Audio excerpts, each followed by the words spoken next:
Abusia Minchia na Miss Somo kwa by my channel so had a so a bear media judge. Abusia on the 2nd of September.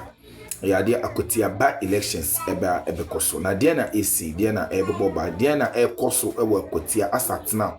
Abusia sese ni ekoso ne se ya dia MPP4 ede eye some accusations bi e de abo eye the NDC so muchra NDC for a trainee eye taxa just omode omo eba begu Akwatia na omode intimidate eye voters a mbeba so omo beto abano amba beto eye abano na busia system no kese ya da beto jase tan suspect bi yesan ayensa atumi asomu mu wo ho a chese omo ede so manuoma bi a ehun hia so omo de beko eye Akwatia no akwa koduro mo nsa asomu mu na MPP4 so e the message e the ama NDC for mo kira sisi no de ne ebesi ewa Akwatia na de abusia enye fadi agro because ne si ewo ye ablekuma no ofo no omo enhwe ema no ensan so ensi ewo ye Akwatia kwan omo fa so eje ablekuma seat no the free omunsem during the real run on this time no they are not going to sit there and watch the NDCs take Akwatia seat from them abusia yanko ne yanhwe ne AC where Akwatia ne ekoso ewo ye Akwatia na sebi na se wadunche bia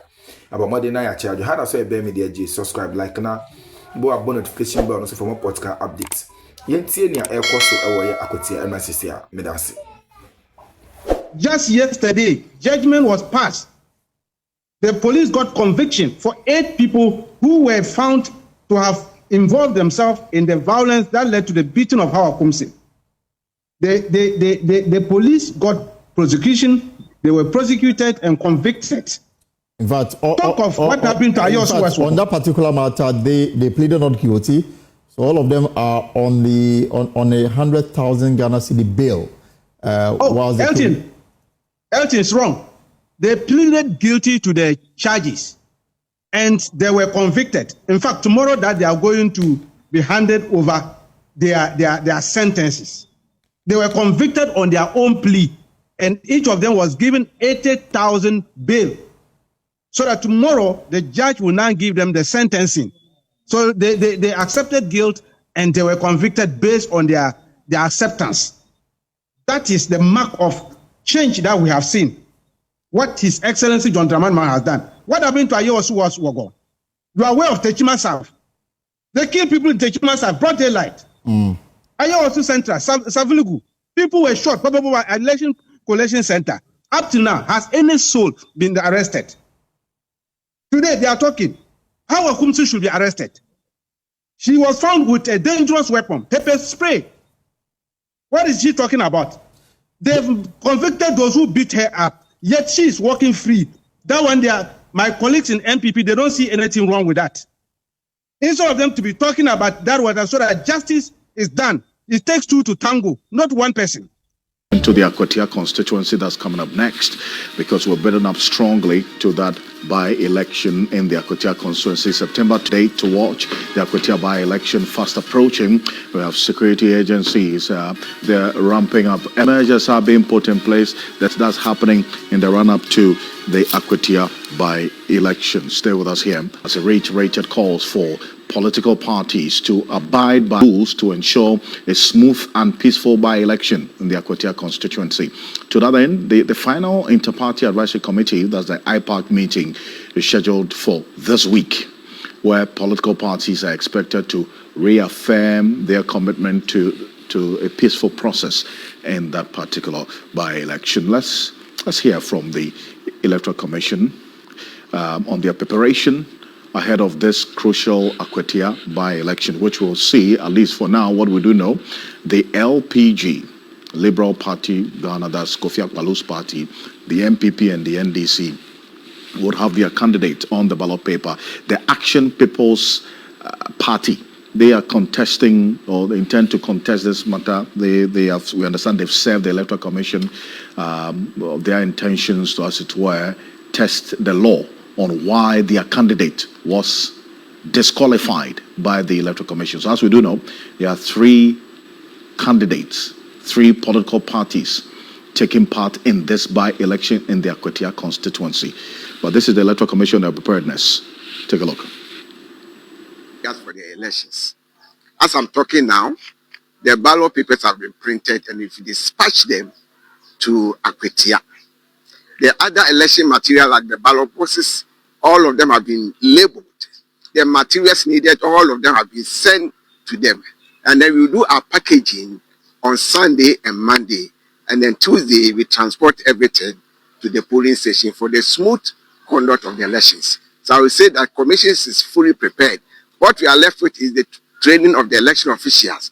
And from Tuesday going, we are going there to do the grassroots training for all the election officials for the conduct of the by-elections. You know, we, the Electoral Commission, we don't have interest in who wins the elections. Our common interest is to organize free, fair, and peaceful elections. And that is all that we want to have. So we entreat all the political parties also to comport themselves, conform to the rules, so that at the end, we shall all have the peaceful elections that we are yearning for. We've been engaging the political parties. Our head office held an IPAC meeting with all the political parties, and they discussed the process of the by-elections. The region too, we are going to have a DIPAC meeting with the political parties at Akwatia, maybe on Wednesday, and we are also going to discuss the process. So we'll be engaging them. Our advice is that elections are governed by rules and regulations. So we expect all the political parties to abide and respect the laws. And if they respect the laws, then we are going to have the free, fair, and the peaceful elections that we are all yearning. Also, that's John Apia Bafo. He is the Eastern Regional Election Director for the Electoral Commission, talking to my colleague Yvonne Nikwe in the Akwatia constituency. But beyond the preparation by the electoral body, the Ghana Police Service has also heightened security at Akwatia and its environs ahead of the election, this by-election. An intensified operation in the last week has resulted in arrest and retrieval of guns from suspects. Now, some of them very sophisticated. We're going to show you the videos, in fact, the pictures of what the police itself put out. The Small Arms and Light Weapons Commission has declared Akwatia a no-go area for any form of weapons. But this is what you're seeing on the screen there. Beyond some of them being locally manufactured, others as well, sophisticated weapons we're saying that were retrieved from some 4 persons who were arrested by the Ghana Police Service. And this is what is saying, that any persons arrested will be prosecuted immediately. And we're going to be hearing from the Executive Secretary of the Small Arms and Light Weapons Commission shortly. But this is what really proposes that serious concern ahead of this crucial Akwatia by-election, and this is what the Ghana Police Service itself put out. That was yesterday. And these weapons you're seeing include 8 pump-action guns and 1 locally manufactured single-barrel gun. These seizures form part of the intensified efforts to prevent any form of violence in this by-election ahead of us. And so this is it. This is what the Ghana Police Service put out earlier, to give some more detail on this. These guns that you're seeing were headed to Akwatia. 10 suspects have been arrested. These are some of the so far 10 suspects arrested. Some of them we just showed you their blurred faces in the images that we put out there. And then so far 9 weapons have also been retrieved. That's some 8 pump action guns, 1 locally manufactured single barrel gun. And these were, according to the police statement, different dates that these interceptions were made. On the 22nd of August, the police intercepted a vehicle driven by suspect Bernard Kumi Ofosu near St. Dominic Hospital in Akwatia. A search led to the discovery of pump-action gun and cartridges. The suspect provided valid license. Investigations are ongoing. And the same day, 22nd of August, a separate operation at Akwatia Y Junction, suspect Joshua Amenuku, after retrieving 15 live BB cartridges from him, a pump-action gun subsequently retrieved from his residence. So bear in mind, this is at least over the last 10 days, the police has been on some very, very serious intelligence-led operation. On 23rd of August, the next day, one other person, Peterson Joseph, arrested at Bredua Livingston Junction, pump action gun and cartridges retrieved as well. Suspect Stephen Inkansa, same day, found with pump action guns at Esamankese direction towards Bredua as well. Then you have all these. So there were these 4 separate incidents, key, that led to these guns being retrieved. And we're going to put the pictures of these guns right on the screen as well. So you get to see the sophisticated nature of these weapons and how the police got to retrieve them in 4 separate incidents, and the intelligence led 2 separate days with two separate incidents on each day as well. Now, it points to a particular direction as to what is happening, especially regarding the preparation ahead of this Akwatia by-election. And Dr. Adam Boda is the Executive Secretary of the National Small Arms and Light Weapons Commission, is joining us via Zoom. Dr. Boda, good evening. Thank you for joining us. And I'm looking at the sophisticated nature of these weapons. Quite troubling, to say the least, is it not? And look where it's headed towards Akwatia. And it appears quite clearly that the police's by-election installations is doing some work, especially 10 days ahead of this election, and we are seeing such interceptions. Doc. Yeah, correct. Good evening, and good evening to your viewers. Yes, I believe that, sometimes our citizens will take things for granted.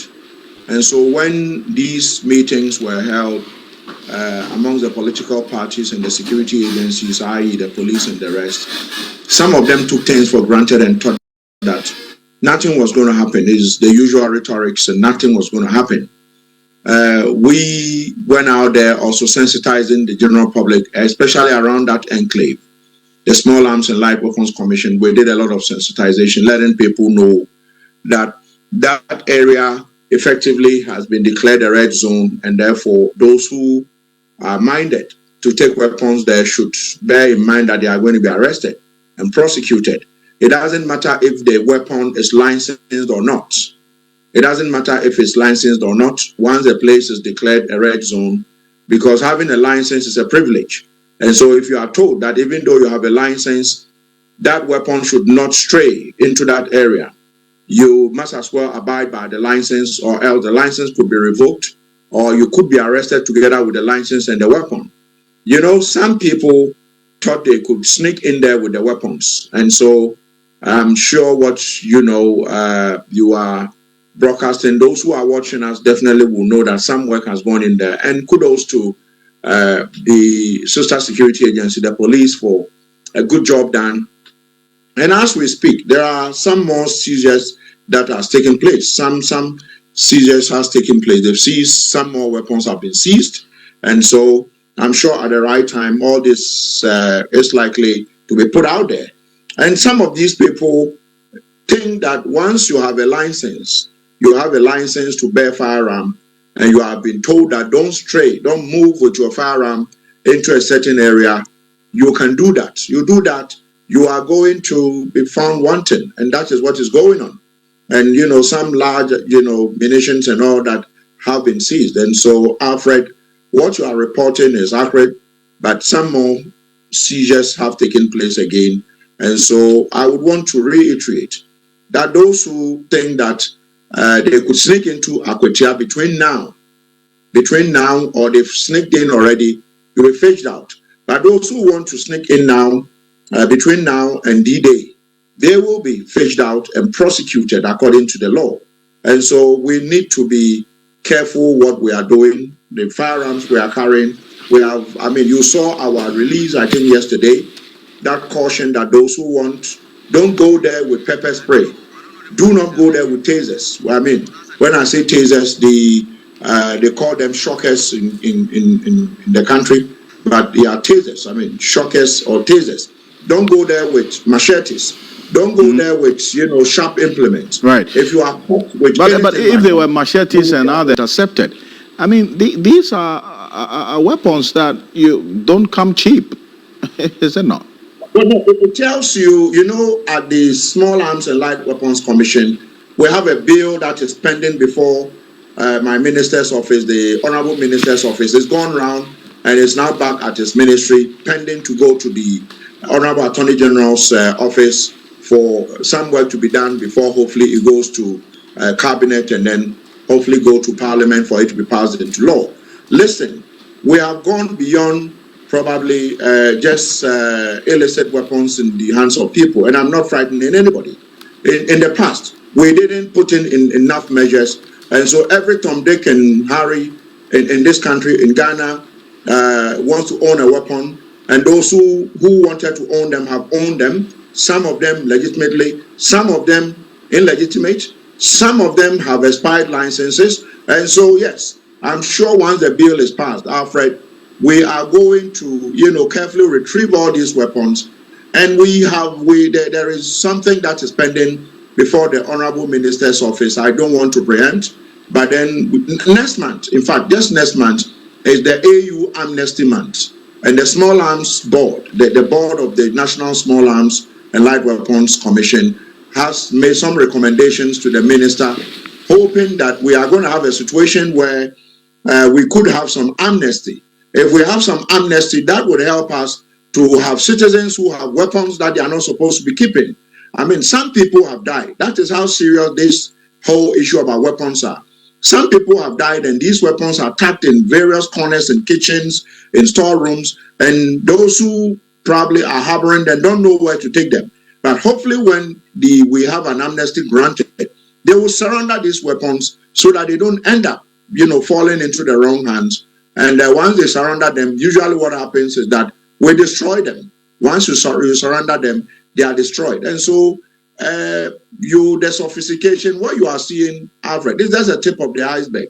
You ask every patrol, team member of the Ghana Police Service or any of the security agencies, the military and the rest, and they will tell you how sophisticated weapons, those who have them are. You go to Boko, why do you think the fight in fighting the conflict in Boko has become increasingly difficult? Because you have too many weapons in the hands of people. But the proliferation of being done to retrieve them. Perfect. So, and that's one that falls directly on your lap. They're dealing with the proliferation of small arms as Executive Secretary. But maybe briefly, because you, in your statement, adhere to the law, refrain from any actions that would incite or promote violence, including wielding weapons non-lethal or non-lethal illegally.